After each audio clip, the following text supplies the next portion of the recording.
I want to start with, and I think this is important, and our players felt the same way. We really appreciated the support that we got on the road. I mean, if we got into the stadium and our entire side was LSU Tigers, and that's appreciated. Like when you go into a visiting team, their field, and you're well represented like that. Now, I wish we could have sent them home happy with a victory, certainly, but those little things mean a lot, and especially as our team is battling. Certainly disappointed in the way things went in the loss on Saturday. There's a lot of things you can point out in the game, but it really boils down to kind of what I talked about after the game. It really hasn't changed much after I've watched the film. We had 49 offensive plays, and we needed to be better in scoring zones. We settled for field goals. They got touchdowns. And that ultimately was the difference, other than the fact that, defensively, we needed to get off the field in certain situations. And, that's why the plays were, 49 to 67, 68. You almost had a 20-play differential between the two. But if you really want to take the big picture, I was pleased with a lot of things, but it's the outcomes. Our fan base wants positive outcomes, and I get that. There's nothing that brings a community together better than an LSU victory. And so we clearly understand that. I understand that. Our players, I'm proud of their resolve. I'm proud of going on the road against whether we like it or not, Indiana's number 2 in the country. Whether we like it or not, Vanderbilt's number 10 in the country.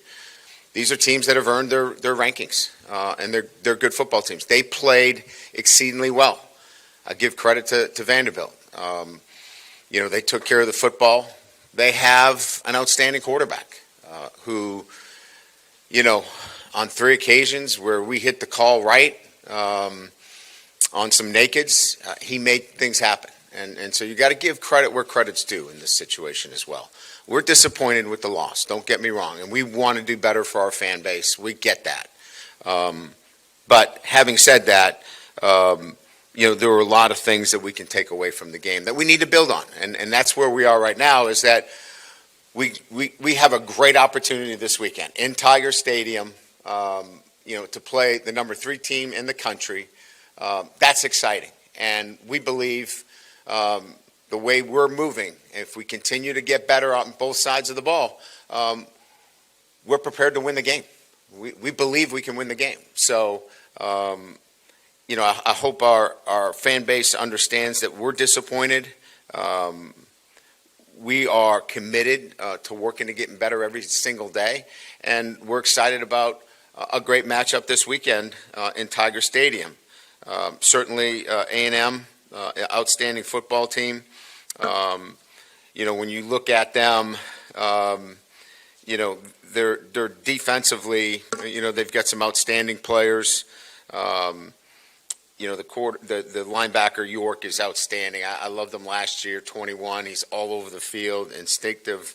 Howell leads the SEC in sacks. He's somebody that you have to know where he is all the time and appropriately plan for him. Offensively, Marcel Reed is doing an incredible job at the quarterback position, taking that over. They've got outstanding backs in Owens and Moss, and very deep and talented with Craver and Concepcion. Outstanding receivers that can do a lot of things with the ball as well. So, very talented team. I think it would be one of the better offensive lines, if not the best offensive line we're going to see this year. But I think overall, our team is excited about this opportunity, and we're going to play well, and we're going to need to beat the number 3 team in the country. So with that, we'll open up to questions. Coach, you talked about just the lack of execution in those goal line situations. Do you feel like after going back and watching the film, this is an execution thing, or is it more of a mentality/attitude when you get inside the 5-yard line? Well, which one do you want me to bring up? I can bring up the one where we have a false start penalty. or we have a wide open touchdown. We've seen that happen so many times in this game. Unfortunately, it was a timely error in that situation, that caused us, or cost us, 4 points in that situation, right?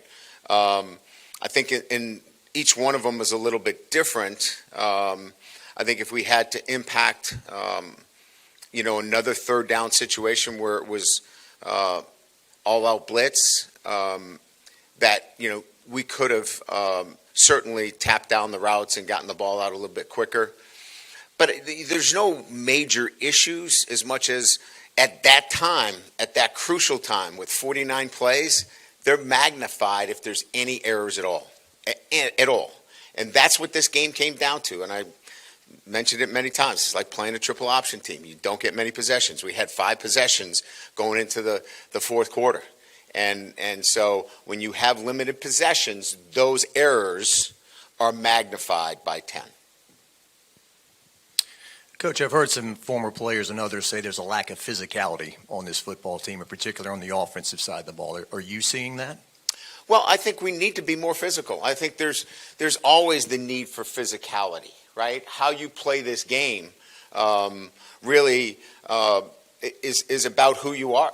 Football is a game of violent collisions, and certainly from an offensive line standpoint, everybody's going to look towards the physicality there on the offensive line. Those are the best 5 guys we got out there. If we had, another group, we'd certainly play them as well. So, everybody, is going to look at this and has their opinions, and I respect everybody's opinion.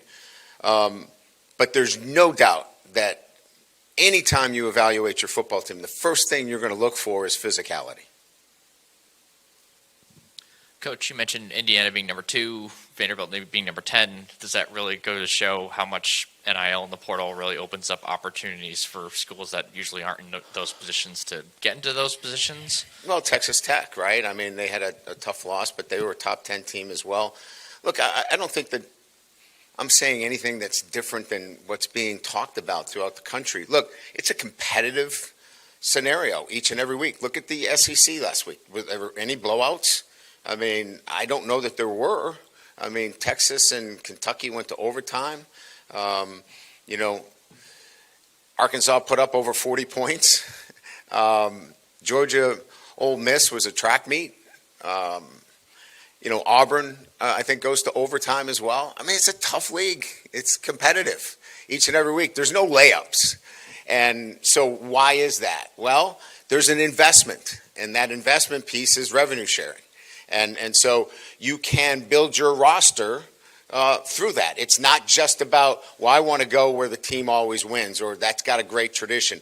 Teams that are building their tradition are building it with, certainly the ability to help their student athletes as well. So that's part of it. But, still player development is important. Getting better each and every week and having the best version of your football team is important as well.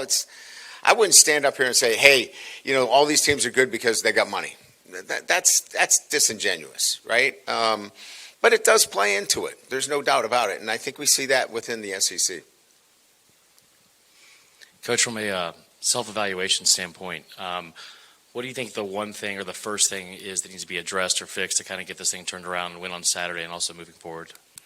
Well, I think we've been doing it. I mean, look, we want positive outcomes just like our fan base wants, right? But our last 9 quarters of offense have been trending to where we need to be, right? We're running the football with effectiveness. We're targeting the receivers that need to. We got to get Aaron Anderson probably involved a little bit more now that he's healthy. He's a big play guy. And then defensively, we need to continue to play like we have played in the first half. And if we do that, we get both sides of the ball playing complementary football. I think I've said it more than once, that we haven't played that complementary football where both sides are hitting on all cylinders. We just haven't hit that point yet. So we'll continue to prepare our football team, work on the things that can help us get to that level. And it's an ongoing process that, when every day is a self-evaluation of what I'm doing, what our players are doing, what our coaches are doing. And we're taking all those hours to make sure we do that. Can you confirm multiple reports that Tyree Adams will be out for this week? And if so, what do you do at left tackle? Yeah, he'll be out this week. DJ Chester will be over there. He's our most experienced guy. We'll give Curious Kern some reps out there as well and see how that goes during the week. Coach, I know y'all track everything. When y'all come out of timeout, do you know what your success rate is on that next play? No, we don't track that. Okay. If you have it, I'll take the numbers. It seems like it's not very good, but I don't know if that's so. Okay. I don't have that analytic, and it's something that I'm sure that if I ask our guys to dig deep, I can get you the answer. Coach, right here. Yeah. While we're on the injuries, Whit Weeks, Bernard Gooden, Jamari Butler, how are they doing, and what do you think their status is? I think when we present our report, I think you'll get a clearer look at that, and I think that goes out tomorrow, Wednesday. So we'll get a better report on that on Wednesday. And we noticed we haven't seen Ashton Stamps or Jordan Gilbert on the field in quite a while. Is there anything going on with either of them? Well, we're trying to protect them, both of them. They both have played in 3 games. So if we can, in fact, protect their year, we would try to. This would be a week where they could play their 4th game and still, maintain eligibility. Brian, you've talked about the fewer plays that you have. There's obviously a thin margin for error with this team on Sure. offense. How much, I guess, then does it become important for you to really strip down what you're doing, who's calling it, the installation of those plays from the top down? Is that something that would benefit a team like this? Yeah, we started doing that about 3 weeks ago. I think right after the Ole Miss game, I talked to Coach Sloan and said, and Coach Hankton, look, we need to shorten this inventory and be better at the things that have been highly efficient for us. So I think we went into that process about 3 weeks ago through the bye week, and I think it's proved to be effective for us. So, I would agree with you, and I think we've shown that, offensively, that's where we're heading. There hasn't been a 2-loss SEC champion since, I think, LSU in 2007. Did your conversation about goals for your team change now that you've got your second conference loss? No.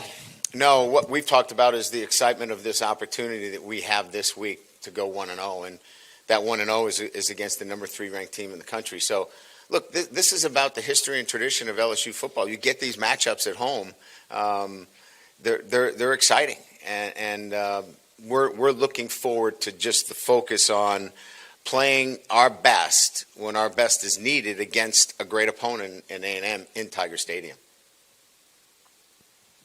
Coach Harlenberry had a good game, kind of Yeah. season high in carries and yards, everything like that.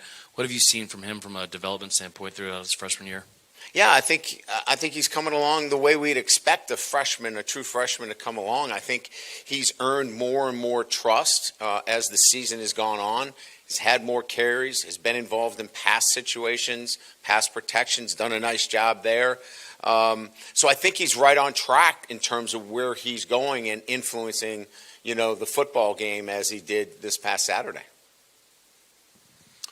We saw Carius at left tackles, and some in the spring, a little bit early in the fall. What do you need to see from him to kind of make that big push with DJ? And then just Solomon Thomas, what's maybe an update on how he's doing from his injury? Solomon's a little bit behind. I mean, conditioning-wise, being involved in things, he's just ramping up really from a long layoff. But as it relates to Carius, we're in a situation now where, we've got a matchup this weekend against a veteran team and, a great pass rusher, certainly. And Carius is coming on.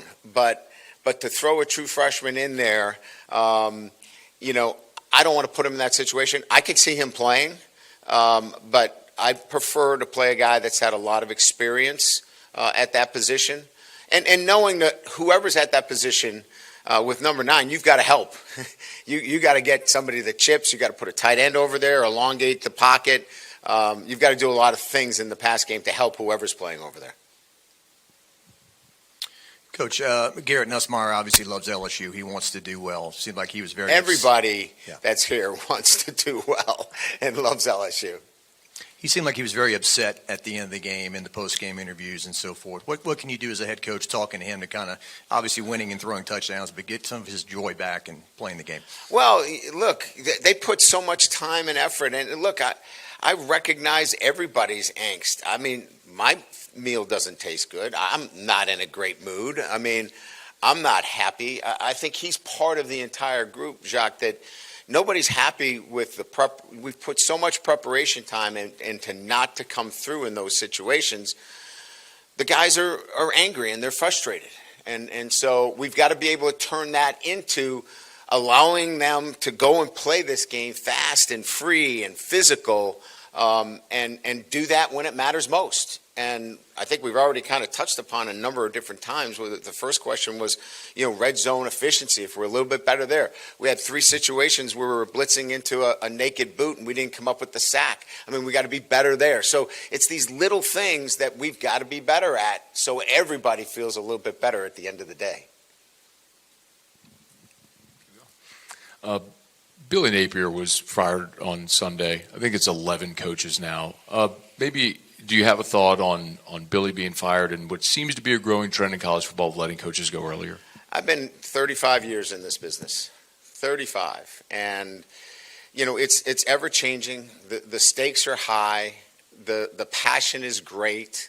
I don't know that it surprises me, but look, it's the nature of the business that we're in. It's like I said earlier, it brings communities together. It brings states together. It brings so much hope, right? And so when there's that much at stake, things like that do occur. But I got to be honest with you, I can't take time to think about those things. I have to think about not making mistakes in the red zone and making sure that we do a good job staying on the upfield shoulder of the quarterback when we blitz off the edge into a naked boot. I got to think about those things and helping our coaches keep coaching and teaching that. And so I'm not trying to play off your question, but the reality of it is that if I take a global view on all these things all day, I wouldn't get my job done. And some are saying that I'm not getting it done now. I get that, right? And I get the criticism that comes with that. But we are working hard every single day to get our football team better. Yeah, every institution has their own reasons. I don't know, certainly what the reasons were. I like him as a colleague. I think he's professional. I think he's smart. But each institution has their own reasons for why they make those decisions, and I'm not privy to them. Brian, I know you and Austin are on all the comms. Is there any advantage to getting you involved in game day play calling, or does that muddy the waters and the real work is done Sunday through Friday? Yeah, it's a fair question. And for me, I can tell you that my involvement is much more in the game plan preparation. Play calling is an art and a science. It's both, right? And if you start getting involved in that too much, it does, in my opinion, over my career, it's not the best thing. Now I can veto things, and I do have suggestions, and I think that those are things that I'll continue to have. Believe me, I'm on both sides of the ball in special teams. I'm hearing it, listening to it. I have veto power, and I think from my perspective, that's the best place for me. I don't want to put words into your mouth, but earlier in the season you did mention with DJ Chester moving at different positions, maybe it was a little bit unfair to his development, having to learn so many different things. You mentioning earlier he's going to be at left tackle. Is that more of just a, like you mentioned, experience? Is there options elsewhere? I mean, I guess just in terms of left tackle with DJ Chester, is that just you feel like the best fit for him right now? Well, that's the best fit for us as 5, for the 5 guys that we're going to put out there. That's our best situation. Moving Josh over there is not going to do it for us. DJ's played a full game there at tackle already this year. As you know, he played the entire Florida game. Based upon that, and he virtually played the entire game against Vanderbilt, other than the first 12 plays. He had one stumble where his foot got caught in the ground on the turf, and we had a sack that was given up. But by and large, he did what was expected of him. And I have confidence that he can go out there and do the job. Like I said, they've got an outstanding pass rusher over there. 9 or 50 is pretty good, too. We'll have to help. We'll have to do some things to get the ball out quickly. But I feel like if we do that, we've got a guy that's played a lot of football. You mentioned those naked boots a couple of times facing Marcel Reed this week. I'm just curious, what could you have done in that situation with the corner coverage that you have and it being, really good this year? I guess, are safeties more involved in that situation, or is it simply that guy's got to get home? Well, there were two different situations. Twice we blitzed the corner, and the corner came too shallow underneath. We made the correction. We blitzed him again. He did a nice job of staying on the upfield shoulder. The other time we blitzed an outside backer, and they were too shallow. So, each one of them, it's not one player. Like if it was one player, we'd put him on the bench. We just need to be more consistent across the board, and not just on offense, but defense as well. I guess I have another defensive question for you, too. Without Witt and Bernard on the field this past weekend, do you feel like the unit as a whole missed a little bit of that speed, instinct, and just energy that they bring, game to game? And if they can't go this weekend, how do you, within the next 5 days, how do you sort of get some of that back? Yeah, it's a great question. I think we felt like maybe we lost a little bit of that energy that had been apparent with our group. So you can imagine that's the first thing that I addressed on Sunday. How if they don't play, where is it coming from? We had a couple of guys come and speak to the team right after the game from the defensive side of the ball, speaking on that in particular. So they're aware of it. We know that we have to have that kind of energy on defense to play the kind of defense we need to play. All right, thank you.